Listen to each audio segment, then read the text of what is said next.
دوستو، آج ڈاکٹر افتخار احمد اور میں خاصے فاصلے پر موجود ہیں۔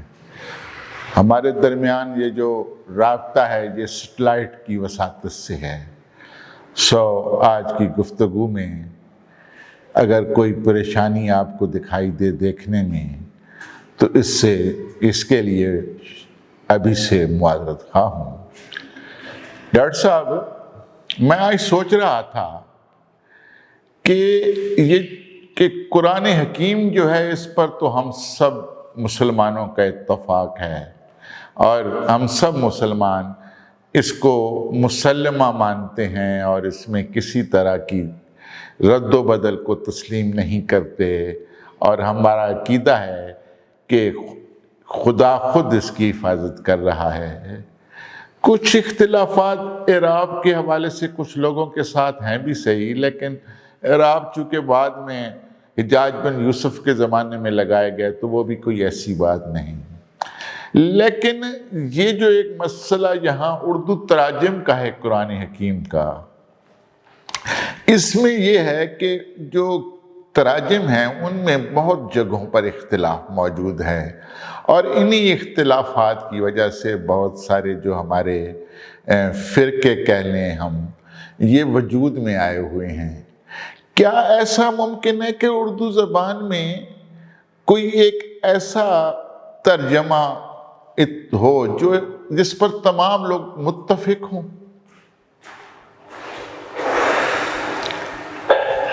آپ نے ایک ایسے نقطے پر اشارہ کیا ہے جو میرے خیال میں ترجمے سے تھوڑا زیادہ ہے۔ پہلی بات تو یہ ہمیں سمجھنے کی ہے ضرور کہ یہ ہم جو ہر وقت دہات کی بات کر رہے ہیں اور ہماری تمام توجہ اس پہ رہتی ہے، تو کیوں نہ ایک تھوڑی سی بات اس سے پہلے ایک اور کر لیں، اگر آپ مجھے اجازت۔ بسم اللہ۔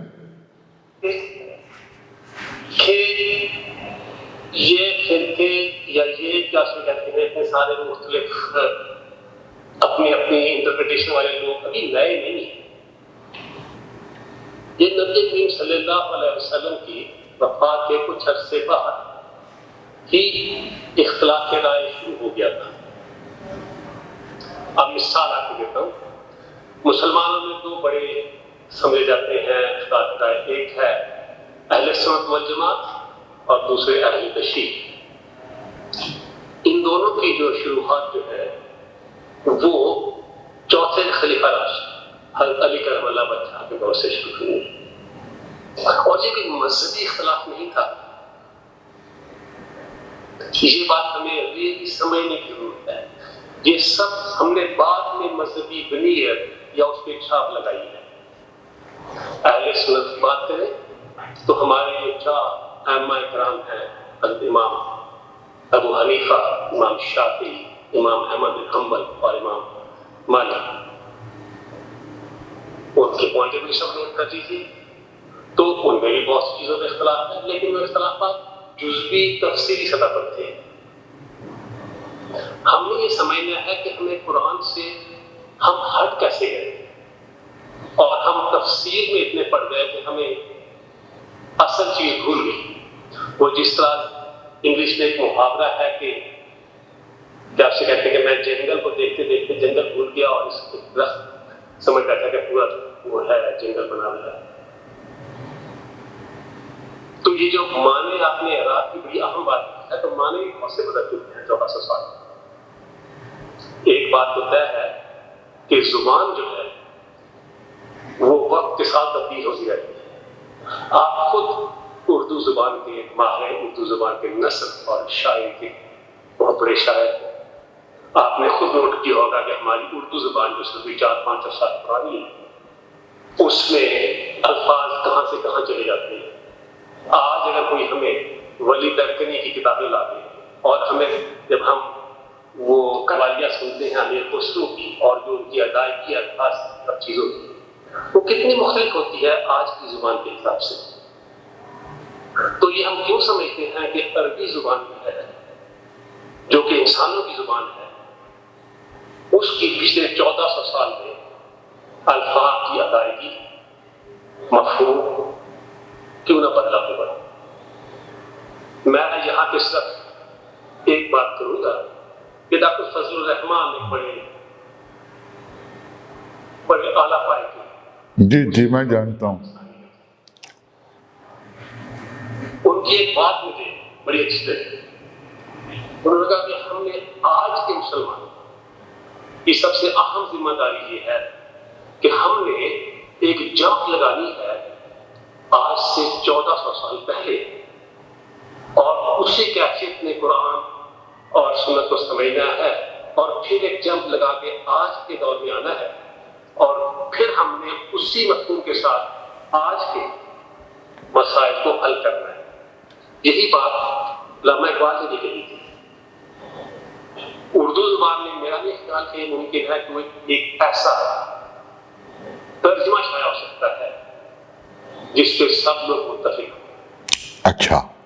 ہاں، مجھے امام ابو حنیفہ رحمۃ اللہ علیہ کی بات بڑی اچھی لگ رہی ہے. اس زمانے میں اتنے اختلافات تھے.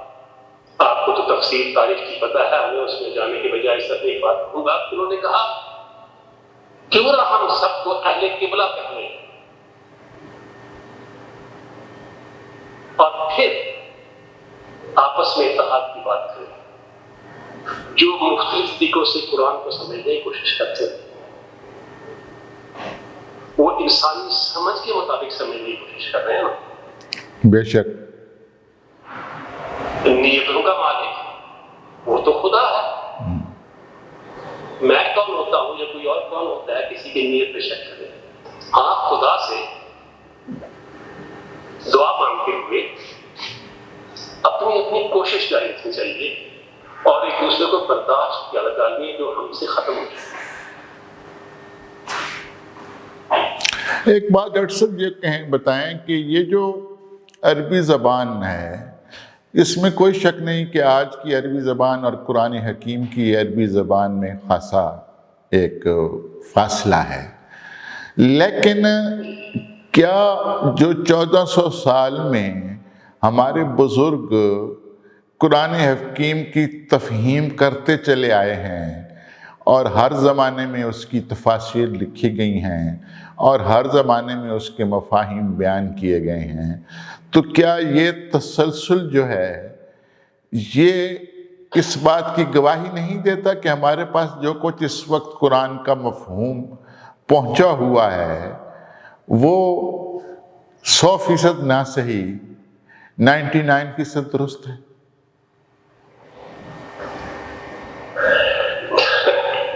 میں تفسیر قرآن کا تو اپنا دعویٰ نہیں کر سکتا، جو چھوٹا موٹا ہم نے پڑھا ہے. اب اس میں پھر میں اوریجنل بات کیا ہوگا اپنی عقل کے حساب سے. جی.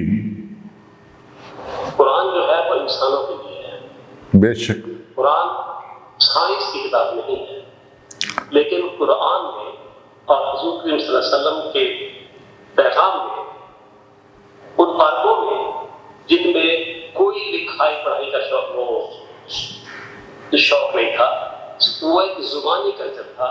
اس میں انتہائی آیا کرتی کی شاعری نہیں تھی، اس میں انتہائی، لیکن سب کچھ زبانی تھا.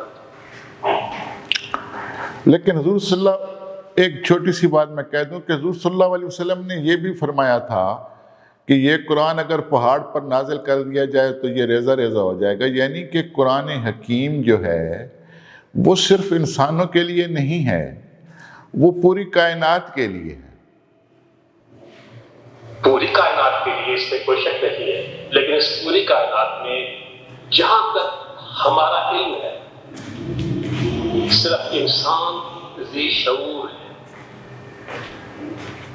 باقی جو باقی ہمارے علم کے حساب سے بات کر رہا ہوں جی. اور یہ انسانوں کے لیے ہے تاکہ وہ دوبارہ سے لنک بنائیں. اور اسی قرآن میں اسی بیسس پر مسلمانوں میں وہ ایک ایسا شوق پھونک دیا تھا کہ وہ لوگ جو کبھی صحرا سے باہر نہیں نکلے تھے، ایک صدی کے اندر دنیا کے چاروں کونوں میں پھیل گئے. اور ایک اور بات یاد رکھیے، حضور کریم صلی اللہ علیہ وسلم کی وفات 632 عیسوی میں ہوتی ہے. 700 میں مسلمان جو ہیں جہاں ہندوستان کے دیوانوں پر دستک دے رہے تھے. پورا سے بڑا بر اعظم افریقہ وہ یورپ میں اسپین کے راستے داخل کیا، سینٹرل ایشیا داخل کیا. اگلے 200 سال تک تقریباً ان تمام علاقوں میں مسلمان ہمیشہ اقلیت میں رہے. یہ تو بہت عرصے کی بات ہے کہ وہ آہستہ آہستہ مقامی آبادیاں انہوں نے اسلام قبول کیا اور بنے. ہم قرآن کے اس اصول کو، اس پیغام کو بھول جاتے ہیں کہ ہم انتہائی اقلیت میں ہوتے ہیں. وہ کون سی چیز تھی جس نے انتہائی عظیم سویلائزیشن کی بنیاد کر دی؟ ہمیں اس پہ فوکس کرنا ہے. ہم آج سمجھتے ہیں کہ ہمارے 56 ملک ہیں جو اکثریت کے ہیں، لیکن ہم اس چیز کو بھول گئے ہیں کہ وہ پیغام جو تھا کس طرح اقلیت میں بھی ہوتے ہیں. اور وہ جو میں سمجھا ہوں وہ قرآن کا وہ پیغام تھا جو انسانی تھا، جس میں انسانی عزت اور احترام کی بات تھی، جس میں انصاف کی بات تھی، جس میں دوسروں کے مذاہب اور ان کے بڑوں کے احترام کی بات تھی. ہم وہ آج بات آپ کی درست ہے، میں اس میں کوئی شک نہیں، جو کچھ آپ کہہ رہے ہیں بالکل درست کہہ رہے ہیں. لیکن میں تو بات کر رہا تھا کہ اس وقت بہت سے مسائل پیدا ہو رہے ہیں، بہت سے لوگوں کی گفتگویں میں سنتا ہوں. تو میں یہ چاہ رہا تھا کہ اگر کوئی تمام جو ہے نا جی فرقوں کے علماء کرام کو ایک جگہ بٹھایا جائے، جیسے یہاں پاکستان میں سرکاری سطح پر بھی ایک اسلامی نظریاتی کونسل ہے، اس طرح کے تمام جتنے بھی ہمارے مختلف ہیں فرقے، ان کے بڑوں کو بیٹھا لیا جائے، اور پھر جو آیتیں جن پر اختلاف ہے، جن کے مفاہیم پر، اس کے اوپر کوئی ایک اس کا ترجمے پر اگر یہ سارے لوگ بیٹھ جائیں اور کہیں کہ ہاں جی یہ ترجمہ ہمیں قبول ہے اس کا، تو میرا خیال ہے اس سے ایک بڑی بہتری آئے گی جو ہے نا جی مختلف جو مکاتب فکر ہیں ان کے درمیان ہم آہنگی میں. اس شاید آ جائے، اس میں کوئی شک نہیں ہے کہ ایسی کوششوں کو ان کے حوصلہ افزائی کرنی چاہیے. لیکن میں یہاں پر ایک آپ سے ایک واقعہ شیئر کرنا چاہتا ہوں، وہ شاید آپ کی توجہ اس کو مضبوط کرے. میرے ایک دوست ہے، میں برطانیہ میں کام کرتا ہوں، وہ سوڈان کے مسلمان ہیں، عربی ان کی زبان ہے. آج سے 10-12 سال پہلے جب پاکستان میں دہشت گردی کی فضا محفوظہ بنی ہوئی تھی اور بے انتہا عروج پہ تھی اور لوگ اس کو سہ رہے تھے، تو ایک دن میرے ساتھ یہ بات کر رہے تھے کہ پاکستان میں قرآن کو پڑھانے کا کیا طریقہ ہے. میں نے بتایا کہ ہماری مساجد ہیں، ہمارے والدین ہیں، علماء اکرام ہیں، ان کے لیے سے میں نے قرآن پڑھ لیا. تو مجھے کہنے لگے تو اس کا مطلب ہے مجھے جب میں قرآن پڑھتا ہوں مجھے سمجھ آتی ہے عربی زبان کی. مجھے کہنے لگے آپ کو عربی آتی ہے؟ میں نہیں آتی. انہوں نے کہا کہ پاکستان میں کتنے لوگوں کو عربی آتی ہے؟ میں نے کہا بہت کم لوگوں کی، مجھے کوئی ایگزیکٹ اندازہ تو نہیں ہے لیکن شاید 0.5%. اس سے وہ بڑے حیران ہوئے. انہوں نے کہا کیونکہ آپ لوگ عربی زبان کو نہیں جانتے، اس لیے آپ قرآن کے مفہوم کو نہیں سمجھتے، اس لیے آپ کو ترقی نہیں کرتے. تو میں نے بڑے ادب سے انہیں کہا کہ سوڈان میں جہاں مسلمانوں کی زبان عربی ہے، ان کو عربی آتی ہے، اس نے کتنی ترقی کر لی ہے. ہمارے باقی جو عرب ملک ہیں جن کی زبان آتی ہے، جو قرآن کو جب پڑھتے ہیں تو ان کے ساتھ کوئی اعراب کی ضرورت نہیں، کوئی ترجمے کی ضرورت نہیں ہوتی، انہوں نے کتنی ترقی کر لی ہے دنیا میں. تو سوال میرا پھر وہی میں اٹھاؤں گا کہ سوال یہ نہیں ہے کہ آپ کو عربی آتی ہے نہیں، ہم ایک ایسا ترجمہ کر لیں جس میں سب لوگ متفق ہوں. شاید یہ کوشش بار اور آ جائے، اس میں کوئی چیک نہیں کرنے میں کوئی فرض نہیں، لیکن میرا نہیں خیال کہ اس سے وہ نتائج ملیں گے جن نتائج کی ہم توقع کر رہے ہیں.